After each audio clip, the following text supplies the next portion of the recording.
You need to be in front of your existing customers daily, or else they'll forget about you. Even the loyal ones, they'll forget about you. Absolutely. So like the cross-selling side of things, which is an opportunity for most businesses, is like, yeah, you mow lawns, but you also do hardscaping, you also do other types of services.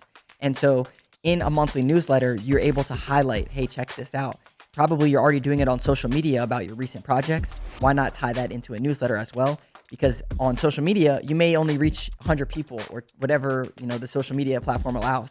On your newsletter list is actually data that you own, aside from whatever your social media platform wants to show. Yeah. So if you own that list, your leads, your prospects, anybody that's ever you paid for these leads, it's a great opportunity to get in front of those people.